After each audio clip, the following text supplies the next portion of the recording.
Okay folks, welcome back to the channel and welcome back to the next part of the build series on the Tamiya T-55.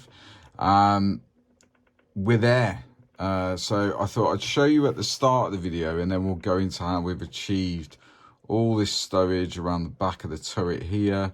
And we've obviously got the stereo on the front, the radio antennas there, and then we've got all these chairs and bags and all barrel and chain and all that stuff on the rear of the vehicle.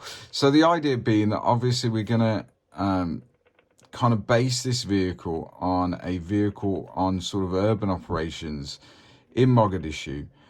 So it's not gonna have loads and loads of kit strapped to it and all that stuff, because they're going to be operating from a forward operating base pretty much in the centre of Mogadishu. So they don't need to be carrying all their kit on this vehicle.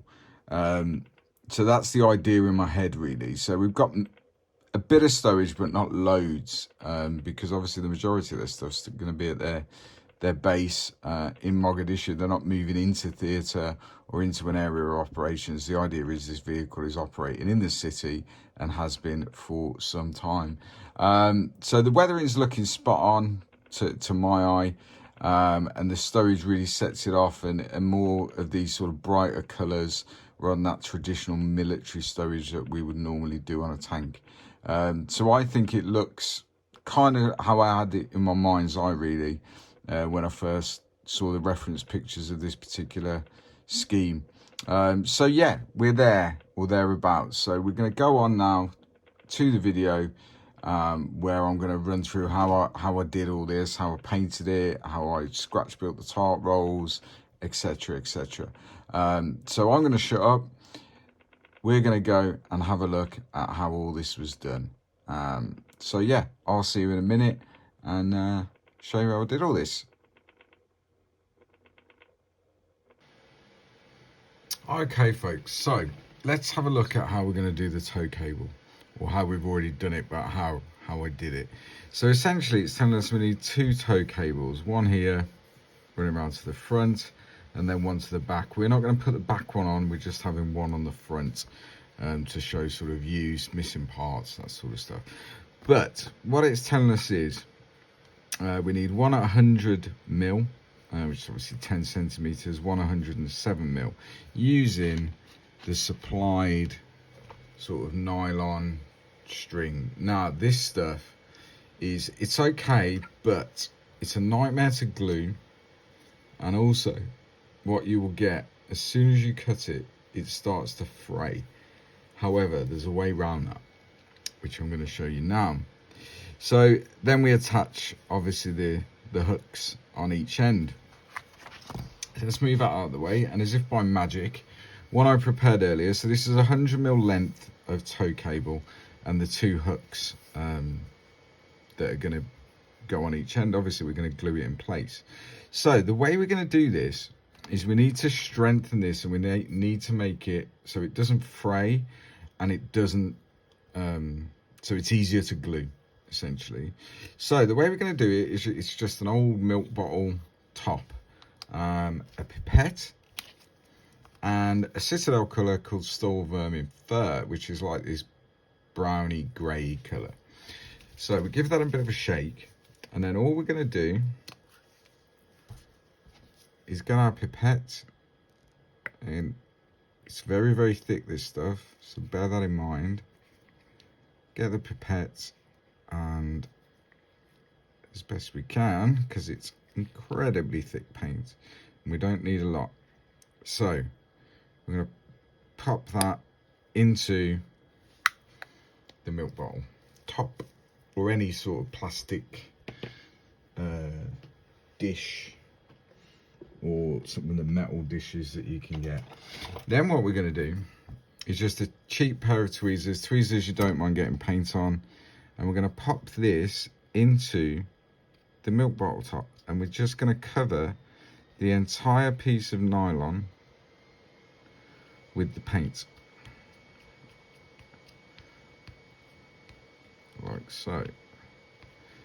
And you can use any color you want. I find this color's a nice color because it's not silver, but it also, once it's weathered, it has some sort of metallic steel type color to it, so it works quite well, I think, rather than that kind of clean shiny silver metallic color. So make sure the entire thing's covered in the storm vermin fur, and then get a piece of kitchen roll or tissue paper or whatever on your bench, and then take that out, because once this dries you don't want it stuck in that milk bottle top, because it'll be a nightmare.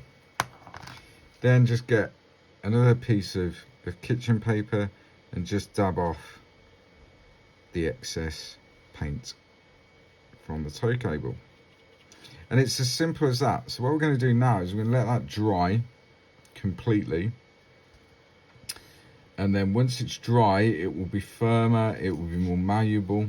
I've lost a hook there. It'll be more malleable, and it gives us a good basis. We can then glue it into the hooks, etc. And the kind of look we're going for is, as you can see on the hole there, that's what we're going for, and I'll show you how to do that. So that's the tow cable, that we'll put that to one side, let it dry while we work on some of the other bits of stowage and show you how we did those. Okay, so I'll be back once this is dry. Okay, so tow cable is now all dry. We've got a little bit of white still showing through where it's been resting, but that's not a problem. So it's all dry now. So what we need to do now, as you can see, it's quite malleable, which it certainly wasn't before, and the paint helps with that. So what we need to do now is we need to glue that into our sort of tow hooks. And the way we're going to do that is just use a little bit of CA glue, but we're going to use the gel type. So I'm going to be using this Loctite super glue. It comes in the applicator bottle, and it's kind of the gel type of CA glue rather than that very thin runny CA glue. So we're just going to put a drop of the gel. So you just squeeze the sides of the bottle here. This one's coming to an end, so we have to put quite a bit of pressure on it. And you can see there, we've got that CA glue in there. And then we just place our tow cable. So if you put that on a flat surface, cutting mat's ideal. And then use a toothpick or a cocktail stick, depending again where you are in the world. And just push that into place, like so. And that is so much easier than trying to glue it when it's the unpainted nylon. It's an absolute nightmare with fraying and all that stuff. Remove any of the excess glue and then just let it dry basically. And as you can see, that's in place now. We've got a little bit of glue squeezing out there. It's not a problem. Just remove that. Try and keep your fingers away from the actual CA glue until it's cured. And there we go. It's as easy as that. Dead simple, and it makes life so much easier. So then essentially you can then paint that any way you want. So if you want to do it a high metallic color, or you want to put a wash on it and then dry brush some metallic, you can paint the tow hooks whatever color you want, like a dark steel. It doesn't really matter, but that's essentially how we've done it. And then added it to the hull of the tank, stuck to there. Added it to the hull of the tank, and I think it looks okay. We went with, I think that was lead belcher from Citadel, with a non-oil wash, just to darken it down, and give that kind of steel look rather than this bright metallic silver. And I think it's worked. So yeah, that's how I do it basically with the nylon. So have a go at it and see what you think. Let me know in the comments if it works for you. So yeah, that's tow cables. Okay folks, so let's talk about the boxes, whether they be boxes of water, soft drinks, rations, etc. So these particular ones here are from a Trumpeter 35th scale striker. So in that kit you get basically a paper sheet with boxes of sort of bottled water, with various sort of Arabic signage and logos and that sort of stuff on, as well as English. You get Coca-Cola and you get Pepsi. You also get these kind of more modern ration boxes or food boxes. So a lot of these are either issued to the military or they're given out to sort of local civilians that don't have much food and that sort of stuff as part of the Hearts and Minds. Obviously, these are from the Red Crescent, which is the Red Cross in the sort of Middle East and Arabic type countries. So you get all that in the kit, in the Trumpeter Strike kit. So what I did is I scanned that sheet in, kept it, which means that I can print these off to my heart's content and construct the boxes. So here's a couple of the boxes here that are constructed, and we've placed a couple of those on the rear of the tank there. Bottle of bottled water that we've crushed a little bit, and a box of Pepsi. So really simple. You cut the box out from the sheet, and then essentially all you do is take a very sharp knife or blade, and you essentially score. So you cut along here because you're going to fold it up as you would with any box. Take away any excess like so, and then score along all the lines that you're going to fold along, just to make folding a bit easier. And then essentially just fold it up and glue the tabs with PVA glue. And it's as simple as that. And you can see by scoring along the lines, you make it very, very easy. So you just basically construct a box. That's all you do. And that will give you the end result of these sort of boxes in 35th scale.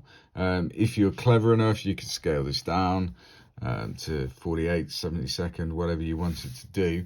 But yeah, so there's plenty of sort of these online and stuff.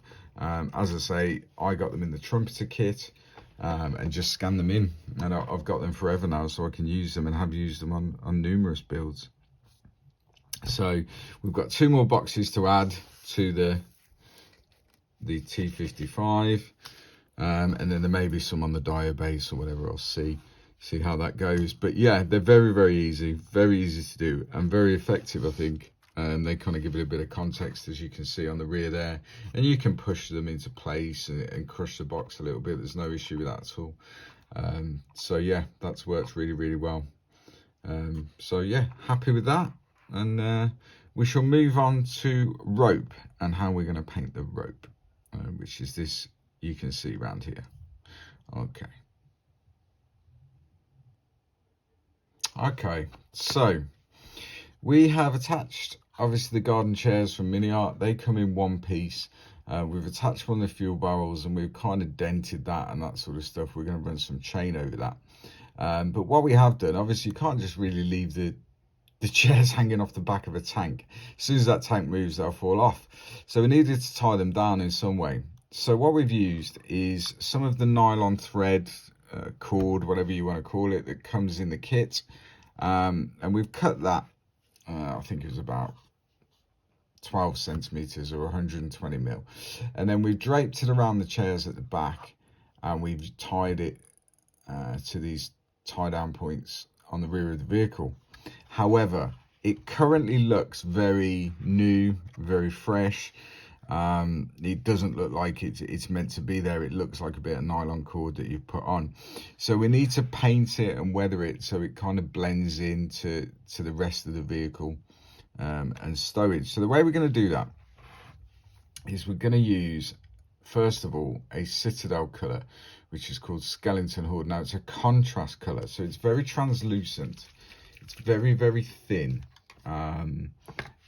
So we're just going to kind of dab this in place. And what that's going to do really is, although it will give us a colour tone, that's not the tone we're going to end up with. What it's going to do is give some structure and some coverage to the nylon cord that will then allow us to much easier to apply paint to it. So that's why we're doing this. You could use thin down PVA, etc. But by using this, the contrast paint, what it actually does is it enables this sort of texture of the nylon cord to show through. Unfortunately, if you use PVA, you risk, you put a coat on it, obviously, and risk making it quite smooth. So we're going to go around the whole of the piece of cord, really, with this skeleton horde, and make sure that we're kind of in the ballpark and we've got this structure. And this will dry really quick. This will dry in about 20 minutes or so. So we want to make sure that we're covering all of it. If we get a little bit on the hull, it doesn't really matter because it's so translucent that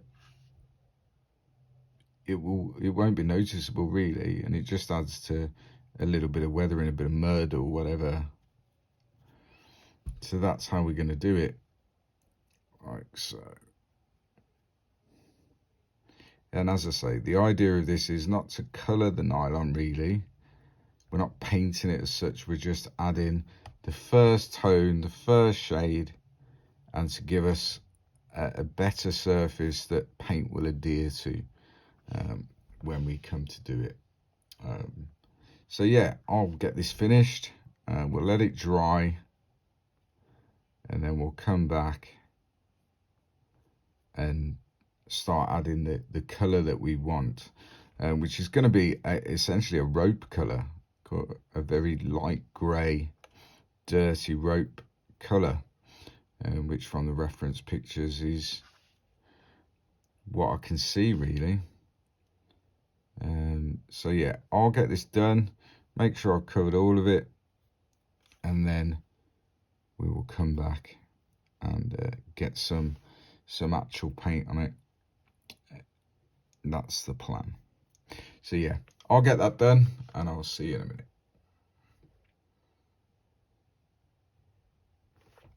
Okay, so we need to finish off the rope here on the back holding the chairs on. So the effect we're going for is exactly the same as on these tarp rolls on the turret. So we're going for this sort of dirty white colour, and that's fairly easy to achieve, to be honest. So the skeleton horde contrast is now dry, and as you can see, we've got this couple of bits of white showing through, but that's not a problem. It's a very translucent paint anyway, because it's one of their contrast range, but it's enough now that we can start applying the actual paint. So the color we're going to use is Ultian Grey from Citadel, which is a very, very almost white light grey color. So with this, we need to be very, very careful, a bit more careful than we have been with the skeleton horde, because we don't want to get any sort of white or grey on the chairs themselves or the hull or anything like that, because it will be really visible. So as you can see, we're just gently applying this paint over the rope, and what this will do, it will give us a base color then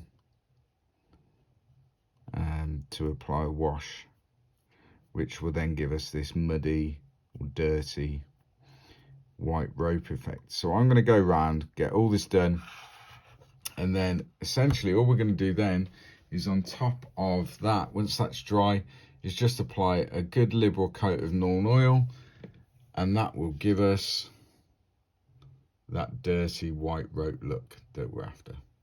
And it's as easy as that.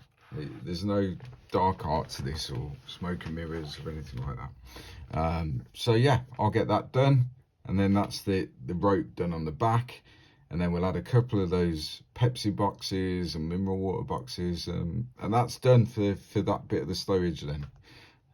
Yeah, so I'll be back. Okay folks, So we're moving on to some tart rolls and that sort of stuff, which are going to be mainly focused around the turret, because essentially, as I said at the start of the video, we don't want to overload this with stowage, because this vehicle is depicted, or we want to depict it as operating in Mogadishu. So it's going to be operating from some sort of forward operating base. It's not going into theatre or into an area of operations for the first time. It's not going to have the crew's entire kit on it. So we'll be quite minimal with the stowage that we put on, but we want to show this kind of colourful stowage that we saw in the reference pictures. So around this hook here and these hooks here, we're going to put another tart roll running sort of horizontally between these two, and obviously we need to put it in a different colour really. So I think we'll go for a yellow or a lighter green, we'll see. But these are all scratch built. So how did I do it? It's really, really simple. So get a little bit of white tack or blue tack and mold it roughly into the shape you want. The benefit is that it's pliable, so you can kind of mess around on the hull, get it into roughly this, you know, the shape that you want it to be. Get a toothpick or cocktail stick, depending on where you are in the world, and then just remove it off there. And that's roughly the kind of shape we're going for. And you can see on the back we've got the imprint of the hooks, etc. So it remains pliable, which is also a benefit. So then just put a cocktail stick or toothpick in what will be the back, and then we'll move on to making it look like a tarp. So the product we're going to be using is from VMS, called Paper Shaper, and we'll also be using some of their modeling paper. So this is kind of a very thin paper. You buy it in packs, comes in sheets. It's very, very thin. As you can see, it's almost see-through. It's not as thin as like tracing paper or tissue paper. It's got a bit more structure to it than that, but it is very, very thin. And then what we want to do is take a modeling knife or a pair of scissors, and we want to cut roughly a square twice the width of the blue tack that we've got here. Then what you need is some sort of receptacle. This is just an old lid off a rattle can. Give the Paper Shaper a really good shake, and then just decant some of that, as you can see it's very, very thin, into the receptacle like so. Then get some tweezers, and what we're going to do is immerse the paper into it like so. And what you want to do is make sure that the liquid has covered the entire paper, which will help you later on like so. Just be careful not to pierce it as I've done there, but it won't matter on this particular piece. Like so. The benefit of using this is it can be done with sort of thinned down PVA glue and that sort of stuff. I used to do that, but this takes paint really, really well. So prime it and then paint it in your colour of choice. So once you've got it fully immersed, remove the paper from whatever your receptacle of choice is, and this will stay wet and pliable for quite some time. Got a bit of a leak in the middle there, not to worry. And then place that in sort of a diamond configuration over your blue tack like so, and then just kind of scrunch it up. There's no sort of system to it unless you're being really accurate, you know, you're doing sort of more modern US Army type tart rolls and that sort of stuff. Then obviously use your reference pictures and be a bit more precise. But this is just basically kit wrapped in polythene sheets and tarpaulin and all that sort of stuff, from what I can see on the reference pictures. So you kind of wrap it around like so, roughly in the shape that you want it to be. What you can do is just get a cheap brush. Find a cheap brush. There we go. It's an old Citadel brush. he says. And then what you can do is just get a bit of that liquid onto there and just kind of push it into place then, and it will hold. It will hold its shape, and this takes, I always give it about 12 hours to fully dry. And you've got your cocktail stick there, so you can just put it in a bit of polystyrene or whatever, and it will hold it in shape. And when you come back, it will be completely rigid and completely paintable and all that stuff. What will happen is, because we're using it on the blue tack or white tack rather than sort of milliput or green stuff or anything like that, that will never dry completely solid. So when you come to place it onto the vehicle, it will still allow you a little bit of movement. So you can, particularly when on the turret here, where we're going around like a curved surface, it will allow us to mold it to that, to give it a more natural look as it conforms to the shape of the turret. And that is as simple as that. So what we need to do now is we need to let that dry completely, and then what we will do is we'll come back, we'll paint it in whatever color we choose, and then we'll use a bit of CA glue to stick it onto the hull itself, and then retrospective, if you like, later on we'll add some rope in an appropriate place, and then weather it up the same as the other two. So that's how we do it. It's really, really simple. VMS paper shaper, wonderful stuff. So we'll let that completely dry now, and then we'll come back and you will see, once it's dry, how easy it takes paint and primer and all that stuff, and then we can get it onto the turret. And that'll be the last sort of tarp roll that we do on the turret. As I say, it's an urban operating vehicle, so it won't be too far from some sort of operating base where we can store the kit, so it doesn't all need to be carried on the vehicle if we were in a more rural type location. So yeah, I'll let that dry and I'll come back. Okay, so the tarp roll that we've scratch built is now dry, so it's fairly solid now, but there is still a little bit of movement in it, which will help when we mold it to the curve of the turret. So if we look at the turret so far, we've got an orange tarp roll and a green tarp roll, dark green. So I'm gonna, I think, go with a light green on this, and it will be weathered in exactly the same way as the others. So the colour I'm going to use is a Citadel colour called Moot Green, which is kind of this very bright lime green almost.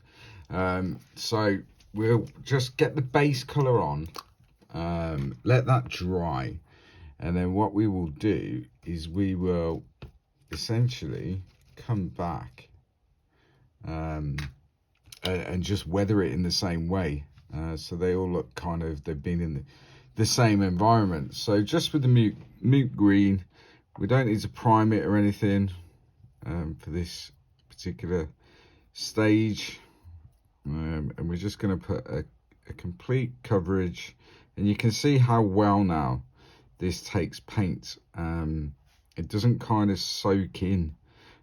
When I've used tissue paper and PVA glue, thin down or whatever, it tends to absorb the paint a little bit, making coverage problematic sometimes. But this stuff doesn't seem to behave in that way, and it makes painting a doddle, really. So we'll get this green all over, including the rear of the tarp roll, which will be against the turret. We won't necessarily see it, but if there are any gaps, then it just means that, you know, we're not just seeing white paper. But I think for what we're trying to achieve, and as I say, it was always going to be a challenge with this build, the Stowage, because it's not that traditional military stowage where we could go out and get some resin bits and what have you. it was always going to be a challenge to create this kind of just kit wrapped up in tarpaulin, really, in various bright colours.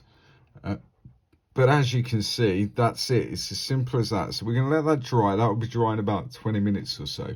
And then we're going to come back in and we're going to sort of move around these creases in the paper or material as it should look.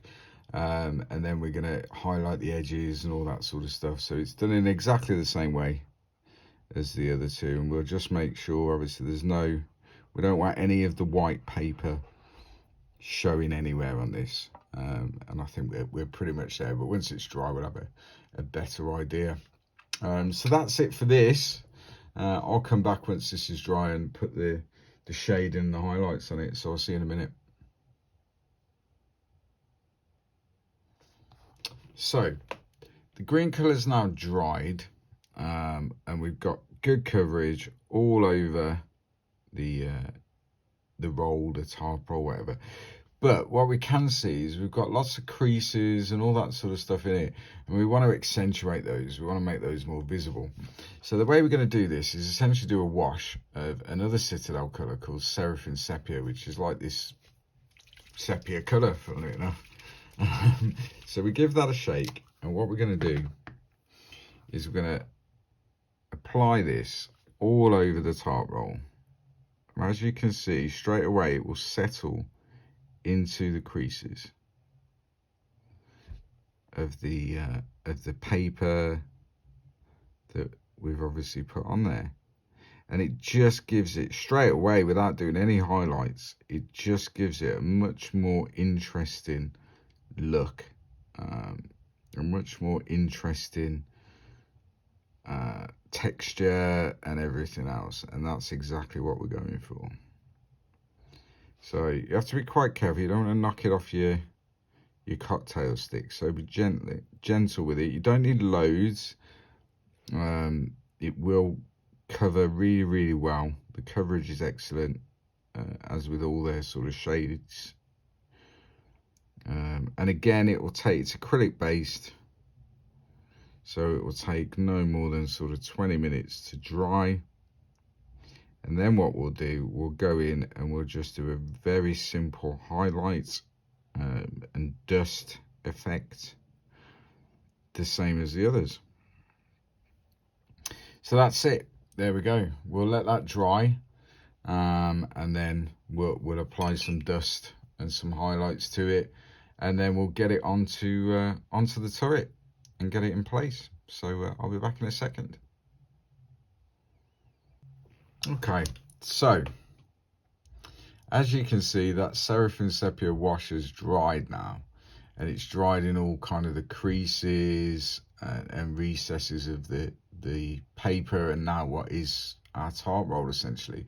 So all that remains really before we attach this to the vehicle is for us to highlight some of the edges and create some dust effects and that sort of stuff. So we're going to Old Faithful Shabti Bone by Citadel, a bit of kitchen roll and a flathead brush, quite a small one, as you can see, cheap brush.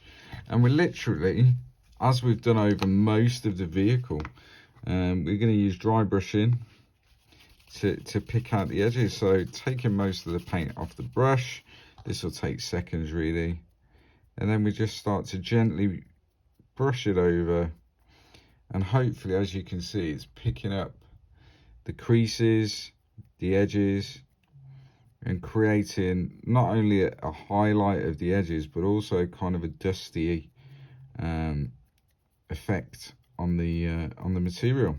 And that's exactly what we want. Dead easy to do.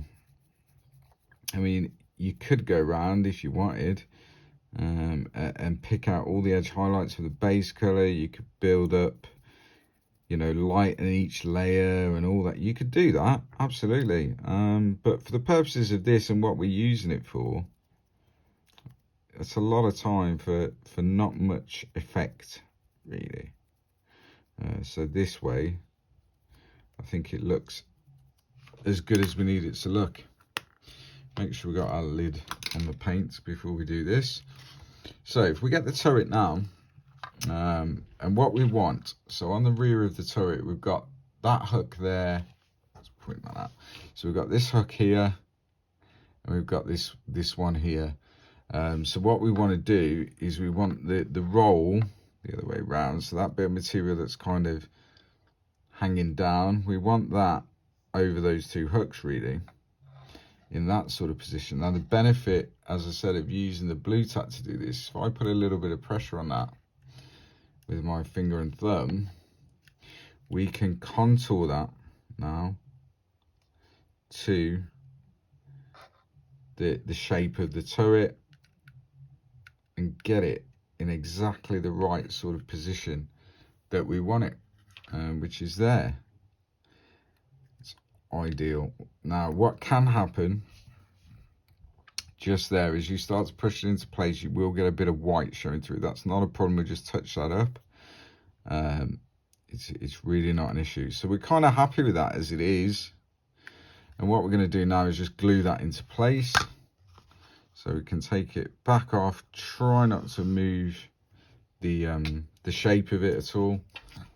And then we're just going to add a dab of CA glue gel there and there. And then we'll place that back on, and you will have the imprint of the hook like so. And there we go. And we'll just let that dry. And then what we will do is we'll just come back in once that's dry and just touch up that bit there where we've got the white coming through. And then we'll add the rope in exactly the same way as we've done on the rear of the vehicle, no different. And that will look like the other tight rolls then tied onto the turret. Simple as that. What we need to do as well is we'll get one of these Pepsi boxes that we made, and we'll just rest that on there, on the turret there. So again, little dab of CA glue on the other side of it, and then that will sit. Oh, he says, all fingers and thumbs today. That will sit on top of the tight roll there. We can crush it a little bit because it wouldn't be perfectly square. On the back of a T-55 turret, it's going to get bashed about a bit, like so. And then if you need to, you can come in with your cocktail stick and just readjust it and get it into the kind of position you want, which is obviously down to yourself. And then if you've got any excess glue squeezing out, just remove that with the tip of your toothpick. Job done. And that, I think, will do for the rear of the turret. We'll just add the rope onto here, touch up that little bit of white, and we're there for the rear of our turret. Simple as that. Okay, so time to do some chain. So the chain I'm going to be using is from Fields of Glory Models. It's 3x2mm, and you get almost a meter in length. So this sort of stuff will last you ages. Unless you're doing like massive chain link fences or stuff like that, but it will last you a long time. It comes in kind of this brass color here. So what we're going to do is we're going to take a little bit of white tack, blue tack, doesn't matter, like so, just on a bit of old cardboard, just an old piece of polystyrene. And we're going to place a mixing cup or medicine cup on there so it's nice and stable. Then what we're going to do is we are going to use some Ultimate Modeling Products burnishing liquid, burnishing fluid, however you want to say it. And we're going to decant some of this. We'll use a pipette just for cleanliness sake, so we'll just give it a bit of a stir. And we're going to decant some of this into our medicine cup. We need a fair bit because we want to submerge the chain in the cup. So we're probably going to use 4 pipettes worth, which are going to be about 8mm, between 8 and 10mm, really. And then all we're going to do is get our chain. I've cut a length off. Whether we actually use all that or not, and just put it in the burnishing fluid, and straight away you can see straight away it's starting to kind of change its color, and it will come out as this sort of black worn chain. So we give that about I don't know, half an hour, 45 minutes. Then we'll take it out onto a piece of kitchen paper and just dry it off. And that's pretty much it. The chain's done, and then that will be added to the vehicle. And the idea is where we're going to add it. Let's move that out of the way. Where we're going to add it is sort of here in a bit of a pile, draped over the barrel and potentially draped over this rear bit here. But we'll see how that goes. So yeah, that's it really. It's as easy as that, using the Ultimate Modeling products, burnishing fluid, and that will give us the effect we want on the chain without having to resort to any sort of paint or anything like that. So that's that, and we'll drape that across the back.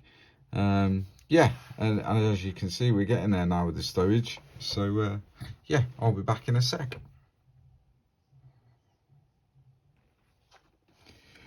So folks, as we can see on the side of the turret, we've got these ammunition boxes, which are for the Dushka. So they're all painted and on.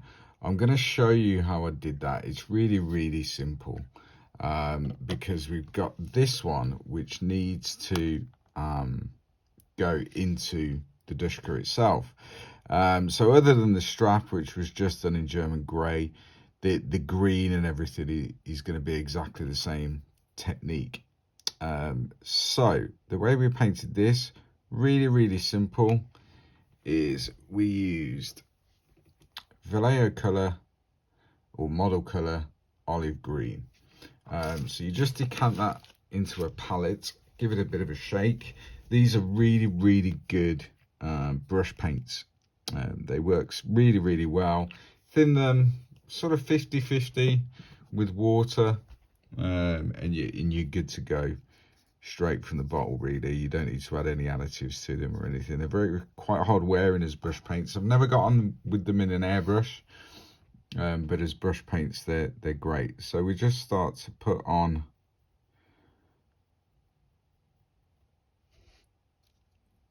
a coat of the olive green. Dead simple. The good thing about Vallejos with brush painting is if you use a couple of thin coats, is you don't get brush marks, which is great, because that's obviously what you want to try and avoid, which is the brush painter's nightmare. But they are very good paints for brush painting. As I say, I know people do. They do the Model Air, they do Game Air, they do Game Color. Lots of different ranges with lots of different colours, but I've never got on with them through an airbrush, whether that be the Model Air, Game Air. Just never got on with them. But for brush painting, they're one of my go-tos for sure. So there we go. So we get the green on. Obviously we're trying to avoid the feeding mechanism, but if we need to touch that up afterwards, we can. That's going to be sort of a dark grey black colour. We just want to get this base green onto the actual ammunition box as such. It's got a little star on it, obviously being Soviet in manufacture in the middle, as you can see there, but we're not going to worry about that too much. So yeah, and that's it. So we get that base color on, and then what we're going to do is we're going to shade and highlight this in exactly the same way as we did with the tarpaulin. Is we're going to use a Seraphim Sepia shade, and then we're going to dry brush over and actually accent all the edges and the detail with a Shabti bone. So I'll let that dry about half an hour, and then we're good to go. So that's your base color over UMP black primer. Very, very nice green. And once the shade and highlight's done, you'll see it in all its glory. really, if you'll focus. But yeah, looks a bit rough and ready at the minute, but trust the process, definitely. So I'll be back and we'll get the shade and highlight on that. See you in a minute. So I've put the Seraphim sepia on exactly as we did with the tart rolls, etc. You can see it's dulled down that colour quite a lot, and it's left some sort of residual dirt and grime on the detail on the ammo box there. So all that remains now, again, Old Faithful, a shab to bone, and we're just gonna dry brush around the edges and the details just to bring it back. Bit of a dust effect and also a bit of a edge highlight, all kind of at the same time. It's exactly how we did the other ammo boxes. So we've got no difference at all in the way we've done those. So as you can see, straight away it starts to bring out that detail all around the edges, like so, and gives it this dusty appearance, which is exactly what we're after. Make sure you do both sides. Whoa, flicked it away. So yeah, make sure you do both sides, front and rear, essentially. And there we go. It's as simple as that. It really is. It's so simple, and yet I think very effective. So you will notice on this bit here, there's no paint, and that's going to be the bit that goes into the Dushka itself. And we don't want to be putting extra thin over paint, really. It can affect the bond that we get. So we grab our turret, and this will fit, all being well, into the side of the Dushka there. So what we will do is get a bit of extra thin, and we'll place that inside the hole there, like so. And then we just need some tweezers.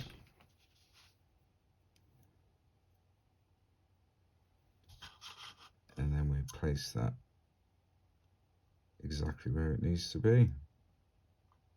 Like so. He says, best laid plans and all that, guys. Best laid plans. This is a bit fiddly, trying to do it on camera, but it will go. Just push it home gently, because you don't want to knock the Dushka off its mount. And it is as simple as that, and that will set in place. And there we go, we've got the ammo crate onto the Dushka itself. If there is a bit of paint or whatever that's missing, you can always go in and touch that up, and our Dushka should move on its bracket without any real issues. But yeah, simple as that, job done. So yeah, that's the ammo crate done. So we'll get all this together now, and then we'll have a look at the finished tank with all the stowage in place that we've covered during this video, and hopefully that will give you some ideas of how you can do something similar, or you know, the same if you're doing African Union type armor. But yeah, we're pretty much there now. We have put an antenna on. We just need to touch up the basements. That's dry, and that is essentially stretch sprue. That's all it is. There's lots and lots of videos on YouTube showing people how to stretch sprue. It's an old school technique, but for making antennas, it works fine. I'll get all this together, and then I'll come back and we'll see all the stowage in place, how it looks, if we need to add anything else, or are we happy with where we're at. So yeah, I'll be back in minutes for you. Okay guys, so that's it. It's all done as far as stowage is concerned. So we've added all this stuff, tart rolls, rope, antenna, the Dushka's on there now. We've got all this stowage here at the back with the garden chairs and the chain, the external fuel drum that we've painted in sort of more of a civilian type scheme, tow cable is on, and yeah, I think it's looking pretty good, to be honest. It's kind of what I had in my mind's eye. We're not going to bother putting the side skirts on. I want to keep the tracks kind of exposed so we can see those. So that's it. That is the vehicle pretty much done. There may be a few odds and sods of weathering once it's on a base just to tie it in, but we'll see how it looks. But pretty much the vehicle is done. So now the next video, it may take a couple of videos, we're going to move on to the base itself. And what we're trying to do is just place this vehicle in Mogadishu in an urban environment, and I'll show you how I plan on doing that. But yeah, that's it. It's really simple. Hopefully you've picked something up from the video, whether that be technique or ideas or whatever. If you have, let me know in the comments. Don't forget to go and visit umpretail.com. Go and visit emodels.co.uk. All the other videos up to this stage are now out. They're on the channel, so go and have a look at those, how we painted it, how we weathered it, how we damaged various bits and all that sort of stuff, to give you an idea of how we've got it to this stage, if this is the first video in the series that you've seen. And if you go right back to the beginning, to the kind of introduction, it will show some reference pictures of this sort of stowage and everything else. But for now, the tank itself is done. So now it's a case of, as I say, putting it onto a base, and then maybe some final bits of weathering to tie it into that base. But we'll know more once it's on the base. But for now, we're done. So yeah, thank you very much for watching. Don't forget to hit the like and subscribe, and I'll see you in the next part, where we're going to be working on a Mogadishu street scene base for this. So yeah, thanks very much. Till next time, stay safe, happy hobbying. Bye bye.